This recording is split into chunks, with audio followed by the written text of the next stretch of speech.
How did we get here? I don't know.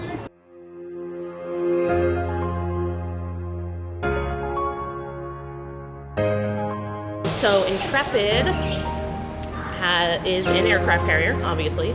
It's carrying aircraft. Navy's pretty literal about stuff, so if you're wondering what something is or does. Lots of things are happening as far as policy making is concerned. A lot of the kind of major world powers at the time, US, UK, Italy, Japan, France, to name a few, all signed a little document called the Washington Naval Treaty. And that put limitations on the size of navies, Navy ships, etc. However,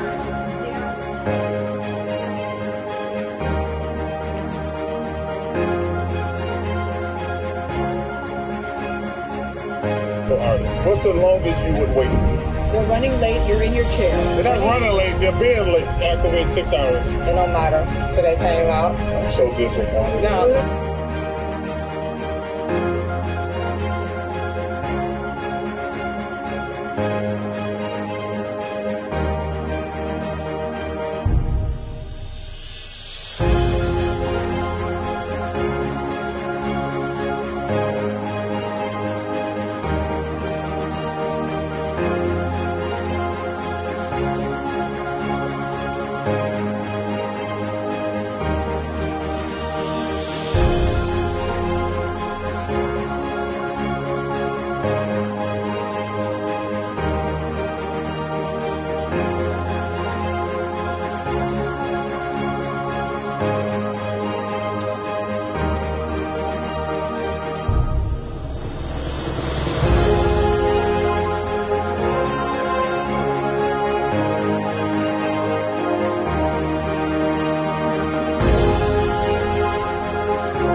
I never said I was from New York.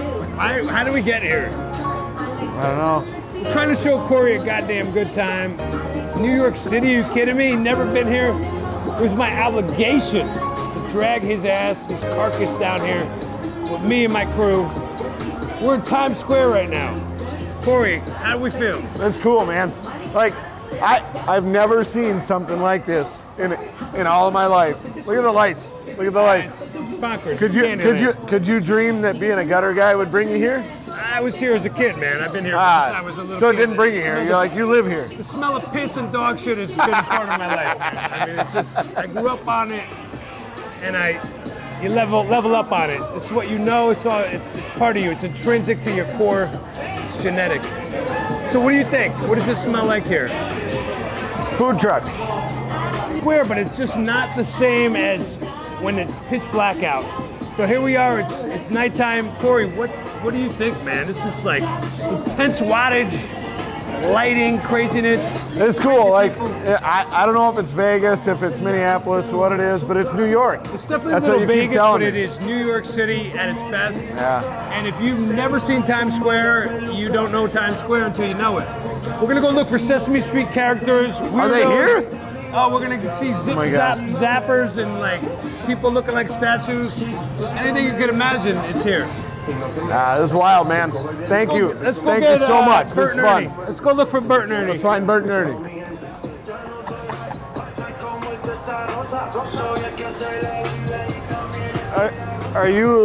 Can you do the robot? No, I'm not a robot guy. I can talk about the robot.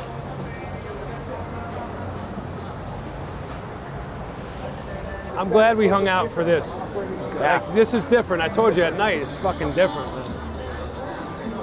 Where's the ball from where we're at? Check it out.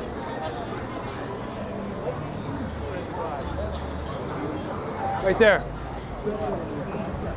Okay. Anything else we want to cover today?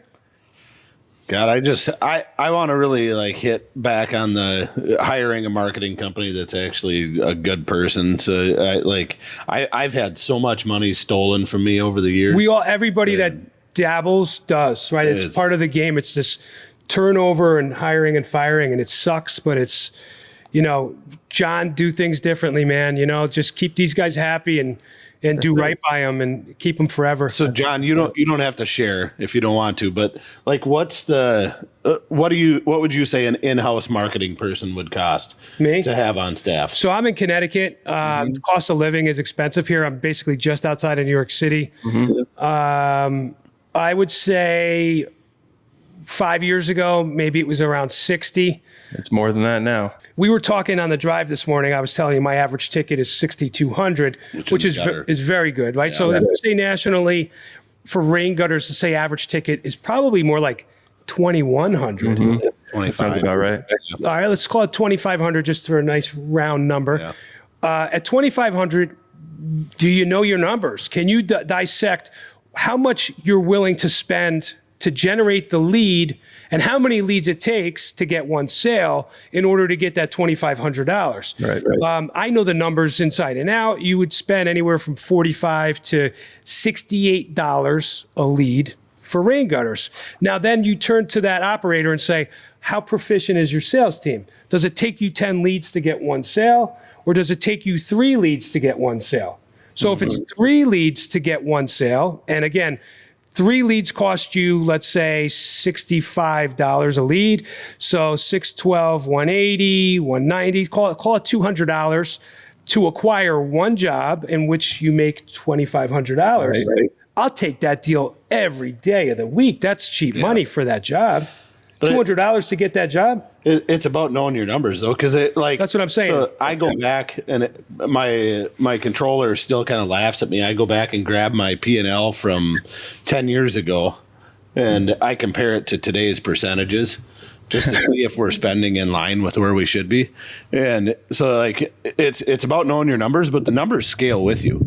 There's things that have to change, but as long as you're working in a world of percentages, right, like it all translates all the way across. So let's finish that math, and then and because this is where it comes full circle. Some of you guys at home need to hear this. If you're doing, let's say, 1.5 jobs a day. Okay, that half is just so that we could get somewhere at the end of the week, right? So let's say 7 jobs a week, something like that you're installing. That's modest, right? That's not a big operation. 7 jobs a week. We said it takes $200 in lead gen to acquire one job. So you take $200, you multiply it by the 7 jobs. That's $1,400 a week in lead gen. So you have, say, 4 months or 4 weeks in a month. That's $1,400 times 4. That's 1,400 times 4, 56, about $6,000. And where we started in this conversation was me talking about $7,000 a month in leads, and everybody shitting their pants and saying, "Are you crazy? I would never spend that money." But how do you think you're going to get from point A to point B and be busy every day if you can't allocate $80,000 a year in lead generation? I mean, you guys are just out of your minds. And what's crazy, like now you back it back up. That $80,000 is going to cost you $160,000 because you're still going to have to spend the marketing dollars. So now, Howie, Jon, sorry, if I give you $160,000, can you do something better with it? Oh, dude, couldn't imagine. Right. So here's the thing, right? If you're only doing pay-per-click, right? Yep. To your point, you're doing pay-per-click, or you're just pay to play, right? You're posting a text ad, and when you're not spending money, the ad isn't shown. It's gone. It disappears. It's not shown on the internet. Nobody sees you. You have to spend money for it to be seen. But it's different with what Jon's doing because it's organic. It's a website that's there 24/7, 365. The content stays up, and you benefit and glean and win from that all day, every day. It does. You already spent the money, and there it is. And there's another web page John developed, and another web page, and more content, and a city story with keywords specific to the zip codes you want to focus on, and that stays with you. And if you part from John, which we hope you don't do, but if you do, do they get to keep that website, John? It's theirs. I have no interest in holding anybody's stuff hostage. You know, life is short. We were grateful you gave us an opportunity. So going back to the untrustworthy marketing company, the marketing company that I was with held my website hostage. Dude, I hear that's my brother. It's so like. Did you get it back, or they burned you? See you later. Lost it. Yeah. The domain name and everything too. No, the domain name. Luckily, I owned. So this is just that's another little pointer here for you guys listening. Yeah, own your domain. Oh my God. I know you're a gutter guy and you're not a tech guy, and you trust the web guy, and you have him go on GoDaddy or wherever and get the domain name for you. You're out of your mind. Do that yourself. Set up your own GoDaddy account. Hold some domain names. I have like 250 domain names. Hold on to 3 or 4 of your own that are complimentary of who you are and your brand, and don't ever let anybody have access to that. No, own your assets all day long. Crazy. Too many people don't consider. When I sold one of my first businesses, the guy went to the table and he said, "I got trucks, you got trucks. You have a great techs, I have great techs. I want your assets. I want all your rankings. I want your Google My Business. I want your website. People don't think about their digital assets, and that moment when they're at the table and they're selling their business, it's like that's your gold right there. Yeah, it's huge. Totally. That's juicy stuff that you're right. A lot of guys don't even know the value on. I'll tell you what, even from a valuation perspective, and Cory's growing in leaps and bounds, and he's doing that through acquisition sometimes. And I've been approached a number of times to sell my business, so I really started to study this stuff.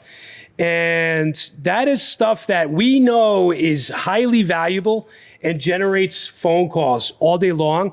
But yet so many folks with money that are trying to make a purchase just won't evaluate that stuff. It's goodwill. It's intangible IP. We can't assign a dollar amount to that. It's not, we only evaluate contracts and repeat business. Bullshit. A good, short, succinct domain name. We know when you go to buy it, some of these things they want $50,000 on GoDaddy for it. So it's worth something. If it's a name that is slick in your territory, or is creative or means something or hits on keywords or what have you, it's worth something. Yeah, big time. Like to own your asset and to make sure that it's like you wouldn't rent somebody's gutter machine typically to go do your job. Why would you rent the website or rent any of your assets? You should own those. They should be yours. Scary. We know what it is. It's just borrow them. I don't use the word in a derogatory way, but it's ignorance. But the definition of ignorance is just not knowing any better. And that's why we're here, guys. That's why we're doing these types of things. That's why we are sliding into these roles. We're big brothers. We're trying to be mentors. This is my give back. It makes me feel good to give. It's just a human condition type of deal. And we're just trying to look out. And you guys, these are little simple things that you can really control your destiny and protect your family. Imagine losing not only your website, but your domain name to some scumbag that just felt like you didn't want to pay your bill, or you said goodbye and he got ass hurt about it, and he's going to just take it all and rip it away from you and sit on it, and there's nothing you could do about it. You spend all this money with people to do great things for you, and they don't deliver. But whenever you're dealing with anybody, whatever money you're spending on it, you got to ask a lot of questions, and at least John will help guide you through some of that. But I didn't know the right questions to ask. Like, do I own my website when it's done? Do I own all the assets? I don't know. What I don't know, so it's, you talk about getting mad when somebody's not paying their bill. It's, no different than when somebody doesn't pay for their gutters, and totally. Every gutter guy's been there and wants to go tear them off the house. Oh yeah. You can't tear the website out of the internet. Like I've tried. I got really angry and I wanted to rip it out of the internet. And right. So John, just getting specific on that, do you hand them the files or they have access to those files in a folder on the DNS server, or how does it work if they say they want to? Because some guys really, let's face it, some guys will just budget for 6 months. They're just in their own mind subconsciously. Right. This is just a trial. Right. I'll give John a crack at this, and they already know that they're nervous about the spend. Back to my thing about the $7,000 a month or whatever. They don't have the testicular fortitude to to commit to that money every month for whatever reason. By the way, guys, business is also output. It's not all money coming in. You have to spend money to make it. Mm-hmm. But whatever. So when that happens, John, how do you? And this is, I hate to talk about separation, but it's life. This is important because for prospective clients, how do you separate if you guys are ending the relationship? Do you hand on the files, or need to go rip those down and grab those off the internet and rip them scrape out? them? Yeah. How do you leave it? We just make sure that they've got what they paid for when they leave. So their website files and database. If we started any profiles, it's theirs. People always say that all the time when they sign up, I don't want you to start anything. I don't want you to, I want the I'm everything's yours. You start it, give us access. If you don't have the time, we'll do it on your behalf and sign something. Life is really short. I have way bigger things to do in life than steal somebody's charlottegutters.com and ruin their life. Right? Just to be a jerk. Exactly. Because we've all been there. We've all dealt with that person that made us feel like shit by putting us in a corner. And that's not how we play. And that's one of the reasons I started Mr. Pipeline. Back in the day, after I sold my company, I was just so tired of all of these bullshit artists trying to take over, and they're still out there. Yeah. So that was the motivator for you, John. That was it. My motivation was I looked at somebody, I had no idea how to market it for a grout cleaning company. And I told her that. I said, I actually have no clue what I'm doing, but I've built and sold several businesses. I'm very good at digital marketing. Give me a shot. I'll give it everything I've got. And 11 years later, they're still with us. And that's what it is. It's your best foot forward. Don't bullshit anybody. And I always say it all the time, but business is not that complicated. It's you're selling the widget, you're marketing it, you're admin, you're fulfilling it, and you're making sure that the clients are happy and all that good stuff. Well, Cory has the secret sauce. We were talking about it this morning.